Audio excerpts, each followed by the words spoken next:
Tonight, let's lean in close to the fire and talk about something meaningful. How women were respected, honored, and trusted in ancient Hebrew culture. Then, let's compare that with Greco-Roman culture. We're drawing from scripture sources for the Hebrew perspective, Old Hebrew and Greek Bible manuscripts. There's a story here worth sharing. So let's get started. You know, right at the start, Genesis is clear.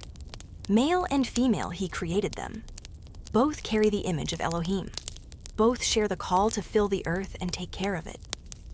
And that phrase, ezer kenegdo, people often hear helper and think of something small. But in Hebrew, it's more like strong ally, like a warrior standing shoulder to shoulder. That's the design. Partnership. But then came the fracture in Genesis 3. Desire twisting. Rule creeping in. Torah's precepts later tried to put guardrails around that damage, protecting dignity instead of letting chaos run wild. Picture it. Clay ovens glowing, grain being ground, wool spun into thread, vineyards tended. Women weren't on the edges. They were in the thick of the household economy. Exactly. Proverbs 31 shows a woman buying fields, planting vineyards, and trading goods. She's called an eshet chayil, a woman of valor.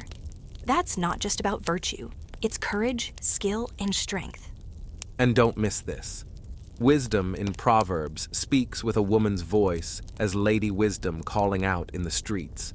And both parents are teachers at home.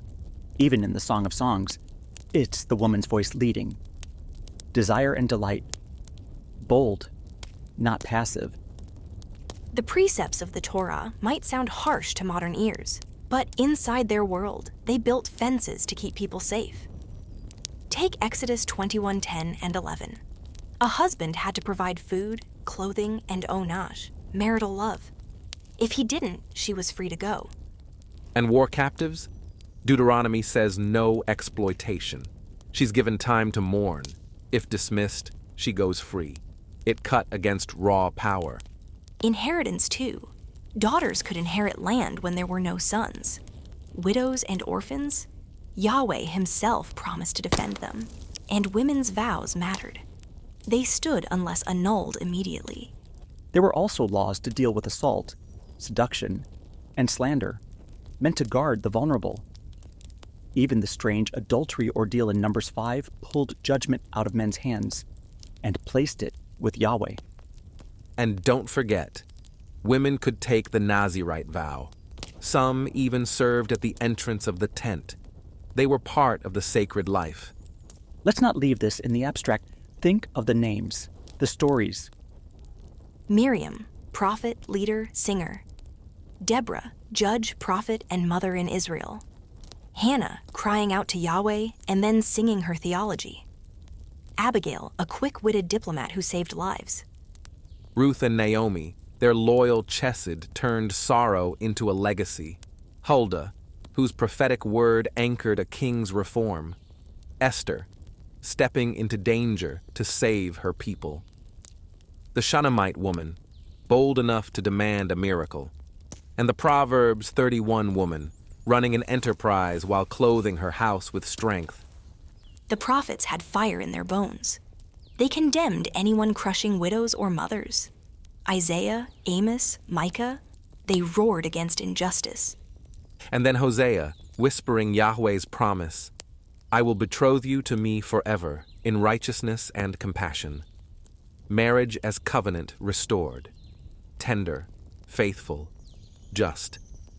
And wisdom itself? She's portrayed as a woman calling the city back to life.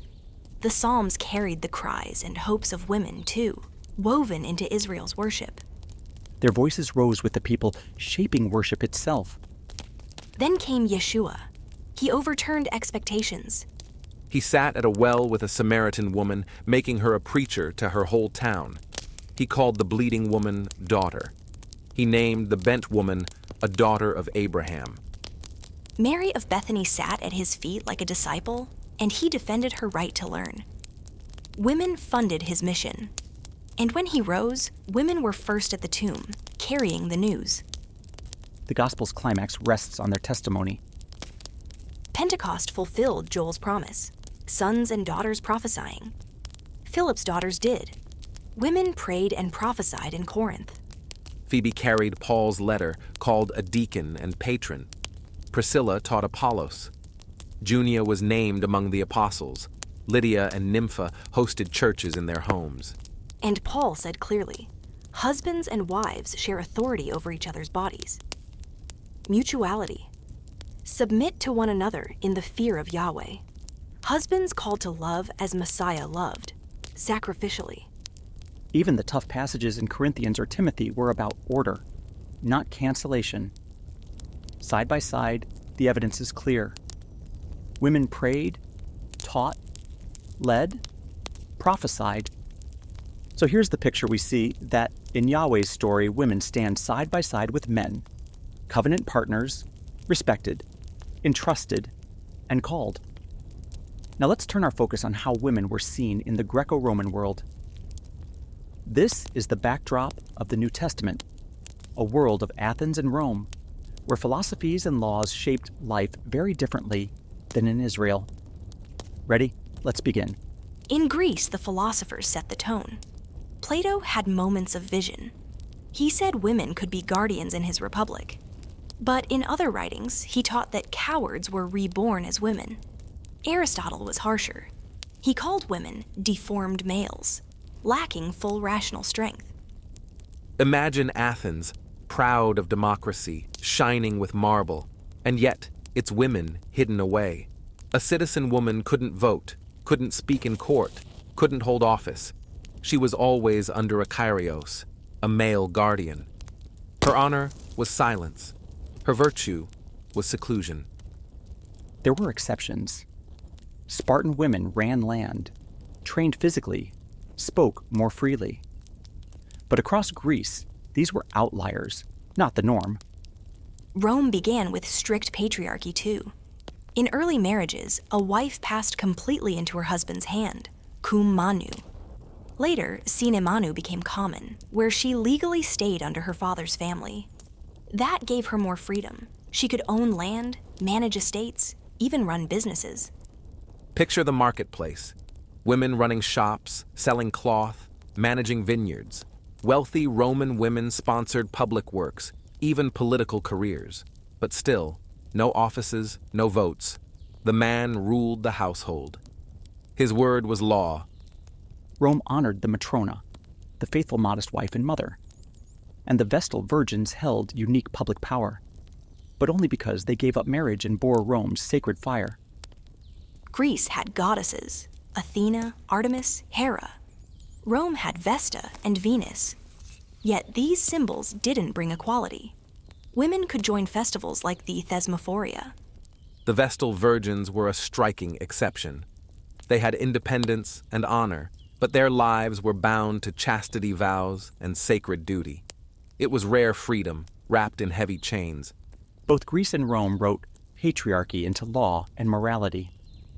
Aristotle's Politics declared the natural rule of men over women. Later Stoics softened the language. They said men and women could share virtue, but hierarchy remained. And Rome? The head of a household ruled over wives, children, and slaves with near total power. A respectable woman was expected to be silent, modest, fertile. That was the so-called natural order. Against the Hebrew story, the contrast is sharp. Think about it. Paul greets Phoebe as a deacon, Priscilla as a teacher, Junia as an apostle. Women prophesied, prayed, hosted house churches. Lydia, Nympha, Philip's daughters, they stepped into roles that defied the norms of Athens and Rome. Even when Paul wrote household codes, echoing Roman forms, he reshaped them. Husbands weren't told to rule, but to love like Messiah. Wives were called co-heirs of grace. In a world where women were silenced, the gospel said they belong at the table as witnesses and co-workers. And here by the fire, as the sparks rise to the night sky, we remember, in Yahweh's household, women stand side by side with men, respected, entrusted, and called.